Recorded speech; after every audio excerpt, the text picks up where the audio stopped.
म्हणजे असं काय घडलं हा मी विचार करण्यापेक्षा तो भाजपवाल्यांनीच विचार करायला पाहिजे की असं काय घडतं आहे की मी बाजूला होतो. त्याचं कारण हे असं आहे की पहिल्यांदा भाजपमध्ये जे ध्येय धोरणं आणि नियम पाळले जात होते ते आता पाळले जात नाही. आणि आता सत्ता आल्यानंतर सगळ्या कार्यकर्त्यांची अपेक्षा वाढलेली की आपले कामं व्हावे. नामदार गिरीश भाऊ महाजन हे सत्तेतील वजनदार मंत्री, त्यांच्याकडून आपलं काम होईल अशी सगळ्यांना अपेक्षा असते. दुरून दुरून लोक कामासाठी येतात, परंतु त्यांचे कामं तर सोडा त्यांची भेटसुद्धा होत नाही आणि ते नाराज होऊन जाता. हे माझ्या मनाला काही पटत नव्हतं. आणि दुसरा विषय असा होता की मी एवढा सिनियर कार्यकर्ता असताना, ज्येष्ठ कार्यकर्ता असताना मला आजपर्यंत सगळ्या निर्णय प्रक्रियेमध्ये सहभागी केलं जात होतं.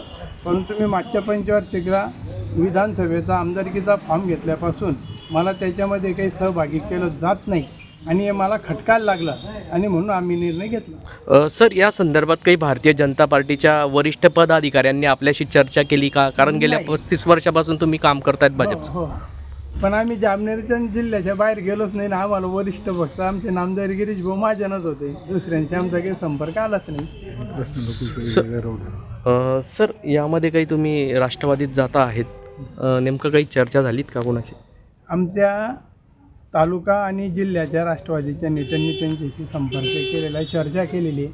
त्यांनी सांगितलेलं आहे की आम्ही भाजपमधूनच एक उमेदवार आणतो, त्यांना आम्ही कन्व्हिन्स करतो आहे, तर त्यांना संधी द्या. त्यांनी संधी देण्याचं कबूल केलं, म्हणून मग ते माझ्यापर्यंत आले. तर तसं ते बोलणं झालेलं आहे.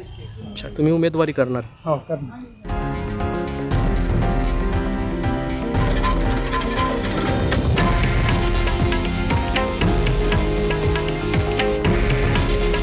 हे आहे देशातील नंबर 1 न्यूज नेटवर्क आणि आपण पाहत आहात TV9 मराठी.